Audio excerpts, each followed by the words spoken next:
Hey, everybody, welcome back to the podcast. You're listening to the longest running superhero role playing game on Earth. I'm your host, the Game Master, and today we're talking about our version of the Transformers.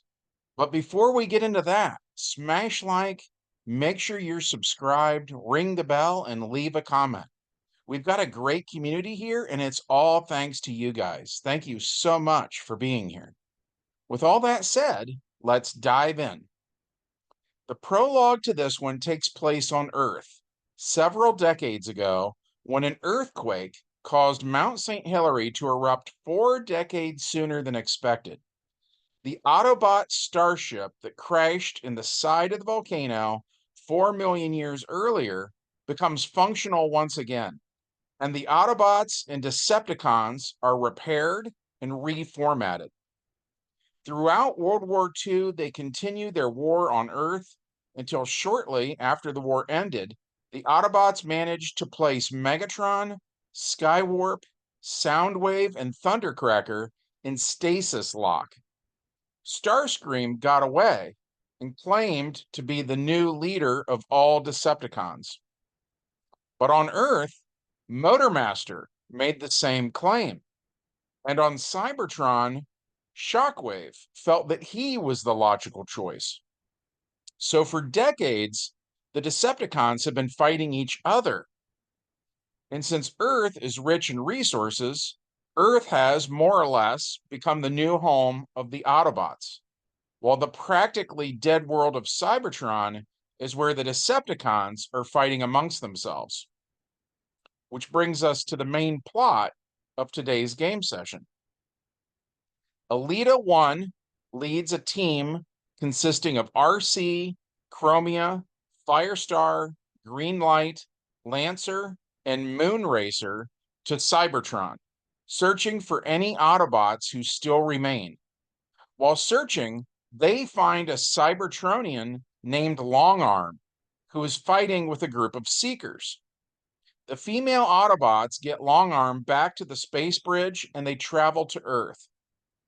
They take the injured Longarm to the Ark, where he's welcomed to the Autobot team.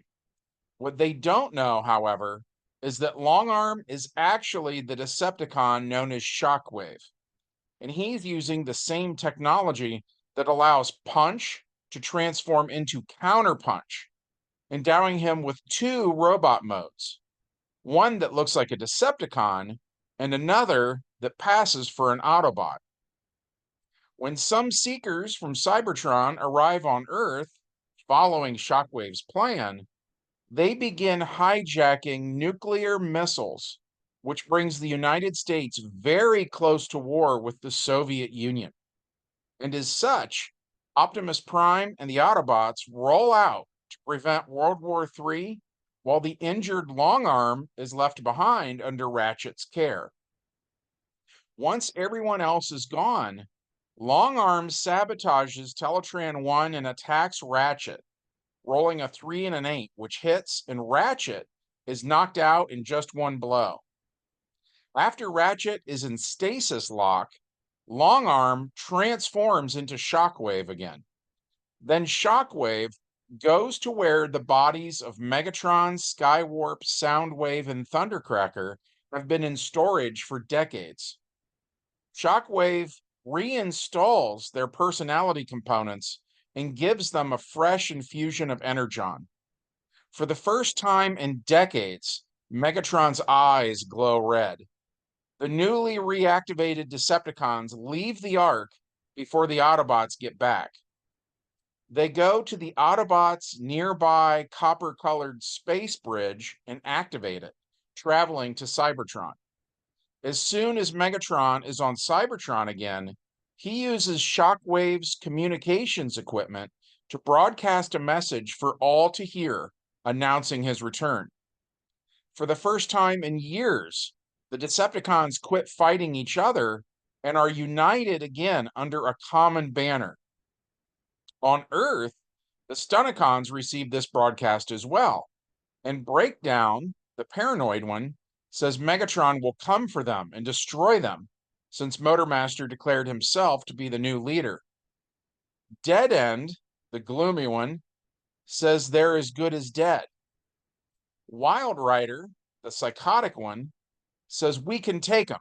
Let 'em come. Motormaster says he needs time to think this through.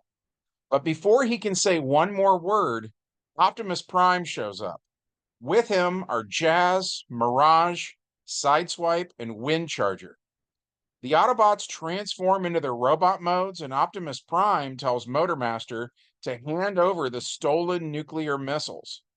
Motormaster says he has no idea what Prime is talking about. Mirage asks if they should believe him, and amazingly, Optimus Prime says that over the decades, Motormaster seems to have developed a sense of honor, and due to that, Optimus is actually inclined to believe him. But before anything else can be said, Wild Rider attacks Windcharger. Wild Rider needs to roll an 11 or better on two 10-sided dice, and he rolls a 4 and a 5, so Windcharger is able to dodge. Windcharger fights back, rolling double 8s, then a 6 and a 2.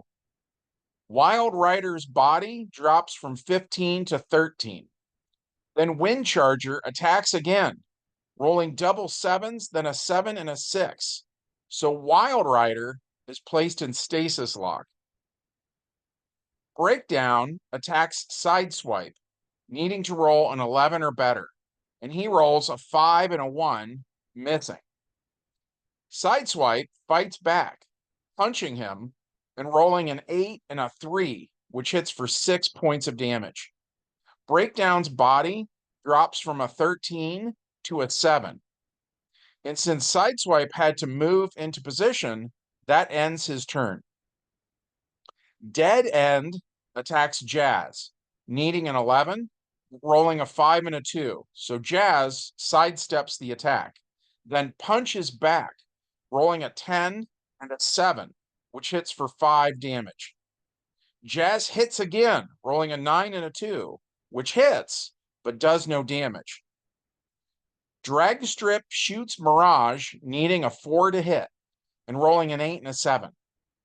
Mirage's body drops to 4, then Dragstrip shoots again, rolling a 2 and a 5, which takes Mirage to 0. So Mirage is the first Autobot in stasis lock. Motormaster tries to punch Optimus Prime, needing a 13 and rolling a 3 and a 1, which misses. Optimus dodges the attack and then hits back, rolling a 10 and a 2, which hits. Motormaster's body drops from 26 to 20. Optimus hits again, rolling a 5 and an 8, and Motormaster's body drops from 20 to 12. Windcharger then attacks Dragstrip, needing a 4 and rolling an 8 and a 7, taking Dragstrip's body down from 11 to 1. Windcharger goes again, rolling a 9 and a 4, and Dragstrip is in stasis lock. Breakdown attacks Sideswipe, needing to roll an 11, and he rolls a 4 and a 5, which is a miss. Sideswipe hits back, rolling a 6 and a 7, hitting for 8 damage. So Breakdown is in stasis lock. Dead End attacks Jazz, needing an 11, rolling a 1 and a 2, which misses. Jazz hits back, rolling an 8 and a 9, which does 7 damage, taking Dead End's body down from 12 to 5. Motormaster hits Optimus Prime, needing a 13, and he rolls a 10 and a 9, taking Prime's body down from 26 to 14.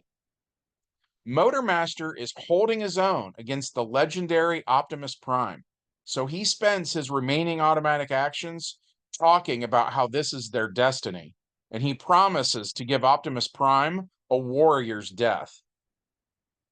Optimus hits back, rolling a 6 and a 5, which hits, taking Motormaster's body down from 12 to 6. Optimus knows he's one good hit away from being in stasis lock, so he punches, rolling a 10 and an 8, doing 12 points of damage. Motormaster is the one who's put into stasis lock. Windcharger sees Dead End is still active, so he shoots at him, needing a 4 or better and rolling a 6 and a 10, taking Dead End's body down from 5 to -3. So Dead End is in stasis lock, and the battle is over. Jazz looks at Windcharger and says, "Thanks for the assist." Optimus Prime says, "Status report," and everyone tells him how injured they are, except Mirage, who's knocked out. So they load everyone who's in stasis lock into Prime's trailer. Optimus Prime says, "Let's get back to the Ark and have Ratchet repair Mirage." Jazz adds that they can put the Stunticons in storage just like they did to Megatron and his goons. And with that, Optimus Prime says, "Autobots, transform and roll out." And they all transform into their 1980s vehicle modes and head back to headquarters. When they arrive there, the Autobots are shocked to find Ratchet in stasis lock, so he can't repair Mirage. And when they go to put the Stunticons in storage, they discover that Megatron, Skywarp, Soundwave, and Thundercracker are missing, as are their personality components. Also missing is Longarm. As the Autobots examine the crime scene, a cell phone-like device beeps. It is Motormaster's communicator. Hound casts an illusion on Optimus Prime, causing him to look like Motormaster. Then Optimus goes outside and answers the call so that Megatron doesn't see Autobot headquarters in the background. Megatron addresses him as Motormaster, and Optimus hides his surprise that Megatron is alive and well. Megatron tells Motormaster that he's returned and, of course, is the rightful ruler of the Decepticons. Wouldn't you agree, Motormaster? And Optimus, doing his best Motormaster impression, says, "Of course, mighty Megatron." Megatron tells Motormaster that thanks to Shockwave, they have those hijacked nuclear missiles, which they're dismantling and are going to absorb energy from. It is worth noting that since Cybertron was low on energy, the feuding Decepticons have basically been starving for decades. Anyways, Megatron says that if Motormaster swears loyalty to him, he'll send some Energon cubes that the Stunticons can consume. Motormaster thanks Megatron, and the call ends. On Megatron's end, he says something's not right. Motormaster thinks he is Optimus Prime's equal, and therefore, he thinks he is Megatron's equal. It's not like him to bend the knee without resisting. Soundwave, in his vocoder voice, reports that he analyzed Motormaster's voice from the call, and it's fake. Back where Optimus Prime is, he sends out a call to the various Autobots scattered around the globe, informing them of the news. The Autobots then contact President Reagan and Mikhail Gorbachev. Holy cow, I'm sorry I'm so tongue-tied today. Let's try that again. The Autobots then contact President Reagan and Mikhail Gorbachev, telling them both that it was Megatron who stole the missiles. Gorbachev asks Optimus Prime if Megatron plans to use the missiles against the Soviet Union. But Prime says the Decepticons don't care about that. What they want is to feed. The world takes a step back from the brink of nuclear war. And that brings us to our epilogue.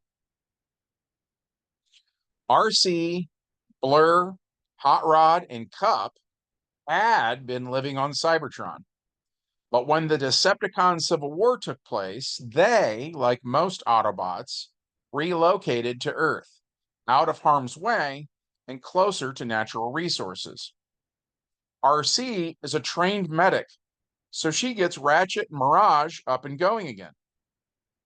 Meanwhile, Megatron, Shockwave, Skywarp, Soundwave, and Thundercracker begin raiding nuclear power plants, including one near the city of Pripyat in northern Ukraine, known as Chernobyl. But that's a story for another day. We enjoyed this one. We hope that you did too. If so, as always, smash that like button, make sure you're subscribed, ring the bell for notifications, and be sure to leave us a comment. From all of us here at the longest running superhero role-playing game on Earth, we hope you have a good one, and we'll see you in the next adventure.